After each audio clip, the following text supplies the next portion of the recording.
بسم اللہ الرحمن الرحیم۔ السلام علیکم۔ آج یوم تکبیر کے موقع پر مسلم لیگ نون نے لبرٹی چوک کے اندر ایک بڑا جلسہ رکھا، لیکن عوام نے آج نون لیگ کی سیاسی قبر کھود دی ہے۔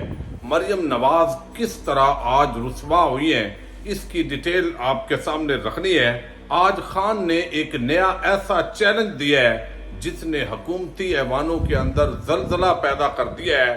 طیب اردوان ترکی کے صدر بن گئے ہیں اور اب پاکستان کے اندر بھی عمران خان کی پکار شروع ہو چکی ہے۔ تینوں خبروں کی تفصیل آپ کے سامنے رکھنی ہے اور امید کروں گا کہ آپ سماعت کرنے کے بعد ہمیشہ کی طرح اپنے قیمتی فیڈ بیک سے ضرور آگاہ کریں گے۔ رجب طیب اردوان اس وقت عالم اسلام کے ہیرو کے طور پر پہچانے جاتے ہیں اور آپ کو علم ہے خلافت عثمانیہ کا جب خاتمہ ہوا اور اس کے بعد کمال اتا ترک انہوں نے ترکی کا محاذ سنبھالا اور ایک مرتبہ اسلام کو ترکی سے دیس نکالا دے دیا گیا، لیکن بڑی حکمت اور تدبر کے ساتھ رجب طیب اردوان اور ان کی آق پارٹی اور پھر پچھلے 10-12 سال سے جب سے وہ حکومت میں ہیں باضابطہ طور پر انہوں نے دوبارہ اس طرح اسلام کا احیاء کیا کہ وہاں پر سختی بھی نہیں ہے، لیکن نوجوان نسل مسلسل اسلامی نظام کی طرف مائل ہو رہی ہے۔ اور اب ہم نے دیکھا ارطغرل، عثمان، الپ ارسلان اور دیگر جو ڈرامے ہیں ان کے ذریعے بھی عالم اسلام کا جو اصل کلچر ہے، جو اصل چہرہ ہے، وہ لوگوں کے سامنے رکھا جا رہا ہے۔ اس وجہ سے اب چونکہ اس مرتبہ وہاں بھی ترکی کے اندر بھی جو ترکی کی پی ڈی ایم ہے یعنی 6 جماعتی اتحاد وہ سامنے آیا اور بڑا ٹف ٹائم دیا گیا۔ ہم نے دیکھا کہ جو 22 تاریخ کو الیکشن ہوئے اس کے نتیجے میں چونکہ جب آپ صدر منتخب ہوتے ہیں، پہلے ترکی کے اندر پارلیمانی سسٹم تھا جیسے اب پاکستان کے اندر ہے، اور انہوں نے ترکی نے پارلیمانی نظام کے بجائے اس کو صدارتی نظام کی طرف شفٹ کیا، اور اب صدارتی نظام کے حوالے سے وہاں ہم نے دیکھا کہ 51% ووٹ یعنی 50% سے زیادہ ووٹ ایک صدر کو زیادہ لینے پڑتے ہیں، ورنہ وہ صدر نہیں رہ سکتا۔ چونکہ اردوغان جو ہے وہ 22 مئی کو جب الیکشن ہوئے تو وہ 49.52% جو ہے وہ ووٹ لینے میں کامیاب ہوئے، وہ صدر منتخب نہیں ہوئے، لیکن ان کے جو مخالف فریقین ہیں ان کے پاس بھی اکثریت نہیں تھی، لہذا رن آف الیکشن ہوا، اور آج جو توقع تھی اس کے مطابق رجب طیب اردوغان ایک مرتبہ پھر ترکی کے صدر بن گئے، اور اب عالم اسلام کے اندر یونائٹڈ نیشنز ہو یا غیر مسلم جو طاقتیں ہیں، خاص طور پر مغربی ممالک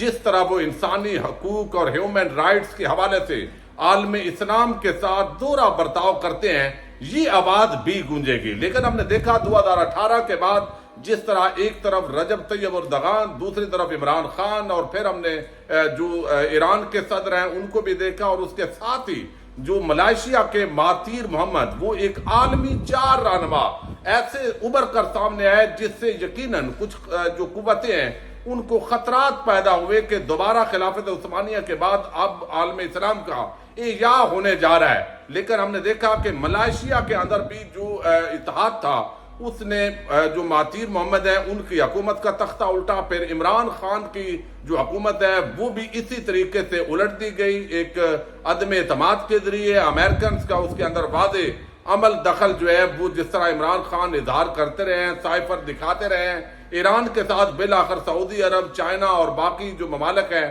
انہوں نے اچھے تعلقات بنائے، وہ ایک بڑے بحران سے بچ گیا۔ لیکن اس کے ساتھ ہی جو ہے وہ ہم نے دیکھا کہ ترکی کے اندر بھی کوشش کی جا رہی تھی کہ رجب طیب اردوغان الیکشن نہ جیت سکے، بڑی بھاری انویسٹمنٹ ہوئی، یہ عام روٹین کا الیکشن نہیں ہے بلکہ عالمی سامراجی طاقتوں نے پورا زور لگایا۔ اس کے باوجود جو ترکی کی عوام ہے جس طرح آپ نے سمجھا دیکھا کہ وہ ٹینکوں کے آگے لیٹے تھے، جو اسٹیبلشمنٹ تھی اس کی طاقت کو ترکی کی عوام نے پاؤں تلے روند دیا، اور آج نتیجہ سامنے ہے کہ کس انداز کے اندر جو ہے وہ ترکی ترقی کر رہا ہے، اور ایک پوری جو اسلامی تہذیب ہے اس کا دوبارہ جو ہے وہ زندہ کیا جا رہا ہے۔ تو رجب طیب اردوغان جو ہے اس وقت جو رزلٹ ہے 52 پوائنٹ سے زیادہ یعنی 52% سے زیادہ ووٹ لینے میں کامیاب ہوئے ہیں، اور ان کے مقابلے کے جو حریف ہیں کلیچ دار اوغلو وہ 47 کچھ ووٹ لینے کے اندر کامیاب ہوئے ہیں۔ تو اس وقت رجب طیب اردوغان جو ہے وہ الیکشن جیت گئے ہیں۔ ہم نے بھی یہاں دوستوں کے اندر مٹھائی تقسیم کی ہے، آپ بھی ضرور جو ہے یہ خوشی سیلیبریٹ کیجئے. آپ سب کو بہت بہت مبارکباد ہو. لیکن اس کے ساتھ ہی اب بہت سارے ممالک آپ دیکھیں کہ عرب اس وقت جو ہے وہ ٹویٹر پر اور باقی جو اسلامی ممالک ہے وہاں سے عمران خان کے خلاف جس طرح کی سازشیں ہوئیں، جس طرح ان کو اقتدار سے ہٹایا گیا اور اب انتقامی کارروائیاں جس طرح کی جا رہی ہیں، اب لوگ پکار رہے ہیں کہ عمران خان کو بھی پاکستان میں کامیاب ہونا چاہیے. یقینی طور پر اس کے کوئی بہت زیادہ سیاسی فوائد تو نہیں ہے، لیکن بہرحال عالم اسلام کے اندر ایک مرتبہ جو نظام عالم کی لہر ہے وہ دوڑی ہے، اور اس کے اندر اب عمران خان کا جو ایک عالم اسلام کے افق پر دوبارہ نمودار ہونا، اس کا لوگوں کو بہت انتظار ہے. دوسری طرف ہم نے دیکھا کہ جس طرح انتقامی کارروائیاں ہو رہی ہیں، گرفتاریاں ہو رہی ہیں، پھر خواتین کے ساتھ جو زیادتی کے واقعات جو ہے اس وقت ڈسکس ہو رہے ہیں. رات کو ایک وزیر داخلہ جو پاکستان کا مشکوک ترین کردار ہے، وہ رات 12:12 بجے وہ نمودار ہوتا ہے، اور اس سے پہلے ہی نون لیگ کے کچھ ایسے لوگ جو انتہائی جن کا ٹریک ریکارڈ بڑا عجیب قسم کا ہے، وہ اس سے پہلے ہی ٹویٹ کر دیتے ہیں. پھر کچھ صحافی اس گیم کے اندر شامل ہو جاتے ہیں کہ اس طرح کا منصوبہ عمران خان نے بنا لیا ہے کہ لڑکیوں کے ساتھ جو زیادتی ہے وہ اس طرح ہو اور اس کا واویلا کیا جائے. چونکہ کچھ بڑی اطلاعات ہیں کہ شاید کوئی غیر ملکی نیشنلٹی کی ایسی خاتون کی بھی باتیں افواہیں ہیں، بہرحال ابھی چونکہ کنفرم نہیں ہے. تو آج عمران خان نے ایک تو بتایا کہ یہ جو کرمینل ہے جو رات کو جس نے پریس کانفرنس کی، اس سے اندازہ ہوتا ہے کہ کس طرح یہ پردہ پوشی کرنا چاہتے ہیں، انہوں نے کس طرح ظلم کیا ہے، کس طرح خواتین کے ساتھ سلوک کیا ہے. درندے لوگ اس وقت اقتدار کے ایوانوں کے اوپر جو ہے وہ چھائے ہوئے ہیں. تو اس لیے اس کے چیف جسٹس آف پاکستان کو انویسٹیگیشن کروانی چاہیے اور ان کو ایکشن لینا چاہیے. اب ظاہر ہے چیف جسٹس صاحب کو پہلے ہی پریشرائز کر لیا گیا ہے، اور وہ کہتے ہیں ہمیں خبریں آ رہی تھیں ان کے ساتھ کس طرح کا سلوک کیا گیا ہے. اور رانا ثنا کی جو پریس کانفرنس ہے اس سے خواتین سے غیر انسانی سلوک پر مزید شکوک و شبہات پیدا ہوئے ہیں. اب انہیں خوف ہے کہ خواتین رہا ہو کر بدسلوکی سے متعلق بتائیں گی، یا انہیں خوف ہے کہ کوئی ایسی چیز ہو گئی ہے جو ان سے سنبھالی نہیں جا رہی، اس وجہ سے ان کو ڈر ہے کہ بات نکل آئی تو پہلے سے تیاری کر لیں. یہ تو ایک بالکل واضح نظر آ رہا ہے. یہ انتہائی 2 نمبر قسم کے لوگ اس وقت ملک پر قبضہ کیے ہوئے ہیں. تو 25 مئی کو انہوں نے کہا دروازے توڑ کر گھروں میں گھسے، عورتوں کو بھی لے گئے. ہم اپنی خواتین مرد ارکان اسمبلی سے ملے تو سب نے ایک ہی کہانی سنائی کہ یہ سب پلان کر کے خوف پھیلانے کے لیے کیا گیا. خبریں آ رہی ہیں، وہ ساری باتیں آپ کو کر چکا ہوں. لیکن ایک بات جو انہوں نے آج کی ہے، یہ ایسا چیلنج ہے جو اس وقت اسٹیبلشمنٹ اور پی ڈی ایم حکومت کو آج عمران خان نے دی ہے.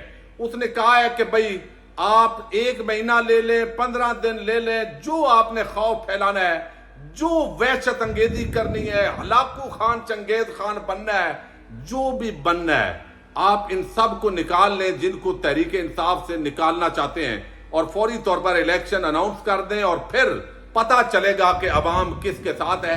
چونکہ ملک کا بہت معاشی نقصان ہو گیا ہے. آپ عمران خان کو کھڈے لائن لگاتے لگاتے مجرم اشتہاری نواز شریف جب وہاں لندن میں بیٹھ کے پاکستانی قوم کی غیرت کا امتحان لیتا ہے تو یقین مانے دل یقیناً ایک دفعہ ہل جاتا ہے کہ کس کماش کے لوگوں کو کس طرح سودے بازی کی گئی ہے، کہاں سودے بازی ہوئی ہے، لندن پلان کہاں بنا ہے، کس نے کیا وصولی کی ہے کہ اس طرح کے مجرم سرعام پاکستانی قوم کا جو آزمائش ہے وہ کر رہے ہیں. تو بہرحال یہ ایک بہت بڑا میں سمجھتا ہوں جو آج انہوں نے کہا ہے کہ وہ کہتے ہیں کہ پاکستان میں جمہوریت ختم ہو گئی ہے. عدلیہ سے اپیل کرتا ہوں کہ وہ سٹینڈ لیں، اور الیکشن کروانے ہیں تو آپ جو بندے توڑنا چاہتے ہیں توڑ لیں. یہ بات تو یقینی ہے کہ اگر عمران خان خود زندہ رہتے ہیں، اللہ تعالیٰ ان کی عمر دراز کرے، اور وہ الیکشن میں ان ہوتے ہیں، یہ سارے الیکٹیبلز بھی لے لیں، تو عوام انتقام کے طور پر جو ووٹ ہے وہ عمران خان جو بھی امیدوار کھڑے کرے گا اس کو دیں گے. چونکہ یہ پاکستان کی عوام کی اب انا اور ضد کا مسئلہ بن گیا ہے. جیسے کچھ لوگوں کی جو ضد اور انا ہے وہ پاکستان کی بربادی یا شریف اور زرداری مافیا کی نوکری کر کے ان کو پاکستان کی عوام پر مسلط کرنا ہے. تو یہ اب اناؤں کا مسئلہ ہے. دیکھتے ہیں بہرحال کون جیتتا ہے، لیکن جمہوریت کو پاکستان کے اندر حقیقی معنوں کے اندر چلنا چاہیے.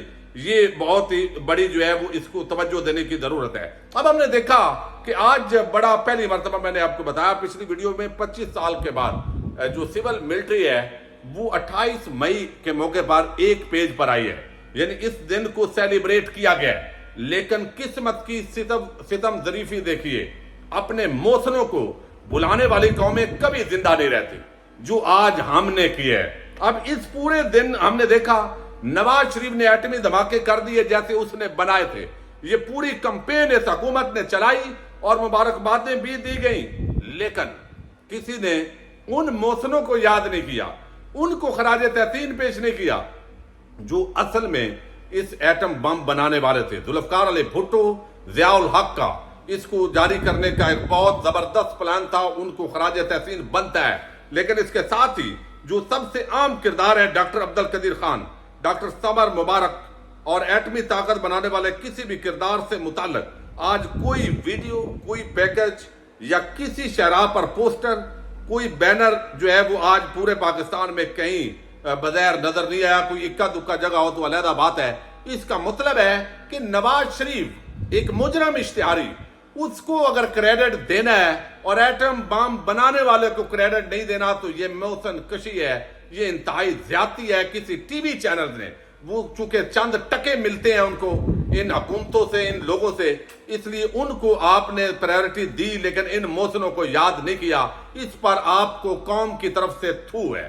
اب دوسری طرف جو ہے وہ آپ کے سامنے رکھ رہا ہوں، مریم نواز صاحبہ نے آج ایک جلسہ رکھا۔ انہوں نے سمجھا کہ چونکہ پی ٹی آئی والے چھپے ہوئے ہیں، ان کے پیچھے پولیس لگائی ہوئی ہے اور کہیں پر جو ہے وہ فوجی عدالتوں میں مقدمات کی دھمکیاں ہیں، کچھ لیڈر آگے پیچھے ہیں، عمران خان زمان پارک میں ہیں، گھیرا ہوا ہے۔ تو جب شیر کو پنجرے میں بند کر دیں تو گیدڑ جو ہے وہ بڑے بے باک ہو جاتے ہیں، ان کے اندر ذرا وہ حوصلہ آ جاتا ہے۔ لیکن اس کے باوجود لبرٹی چوک کے اندر جہاں عمران خان نہیں جاتے تھے بلکہ حماد اظہر اور تحریک انصاف کی یاسمین راشد صاحبہ اور جو مقامی قیادت ہے، زبیر نیازی صاحب، امتیاز شیخ صاحب، وہ سارے رہنما وہاں پر ہوتے تھے اور وہ جلسوں سے خطاب کرتے تھے اور ہزاروں لوگ لبرٹی چوک میں جمع ہوتے تھے۔ اور ایک ہی وقت کے اندر صرف لبرٹی چوک نہیں بلکہ راولپنڈی، اسلام آباد سے لے کر پشاور اور آگے کراچی اور کوئٹہ، ہر جگہ پر، ہر ضلع کے اندر ڈویژنل ہیڈ کوارٹر کے اندر لاکھوں لوگ جمع ہوتے تھے۔ لیکن آج کیا ہوا؟ مریم نواز کو شوق چڑھا کہ ایک تو قومی ترانے جو پی ٹی آئی والے لگاتے تھے جلسوں میں ہم نے وہ لگانے، دوسرا ہم نے پاکستان کا جھنڈا ایسے لہرانا ہے تاکہ پتا چلے کہ پاکستان ہمارا بھی ہے۔ چونکہ جب ان کے بیٹوں کا حسن حسین نواز کو عدالت نے بلایا تھا تو انہوں نے کہا تھا کہ یہ تو پاکستان کے نیشنل نہیں ہے، چونکہ یہ اقتدار کے لیے اس ملک پر مسلط ہوتے ہیں اور آتے ہیں۔ تو اب یہاں پر بھی ایسا ہوا، لیکن عوام آج صرف 2-3 ہزار لوگ، یہ بڑا محتاط کہہ رہا ہوں، ویژول آج دیکھیے، تصاویر دیکھیے کہ وہ بھی بریانی جس طرح تقریر کے دوران ہی کھلی ہوئی ہے اور پتہ نہیں بریانی سے بہت پیار ہے ان کو، اور وہ لوگ آج نہیں ہوئے۔ اہل لاہور نے، اہل پنجاب نے مسترد کر دیا ہے۔ لاہور سے باہر سے بھی جو ہے وہ بسیں لائی گئی، جو لوگ آئے وہ آگے لاہور دیکھنے چلے گئے مختلف جگہوں پر۔ تو آج انتہائی رسوائی ہوئی ہے۔ عوام نے یہ فیصلہ دیا ہے، اگر یہ سمجھیں ان کے اندر رتی بھر بھی وہ چیز پائی جاتی ہو جو ایک باضمیر انسان کے اندر ہونی چاہیے تو ان کو ڈوب مرنا چاہیے۔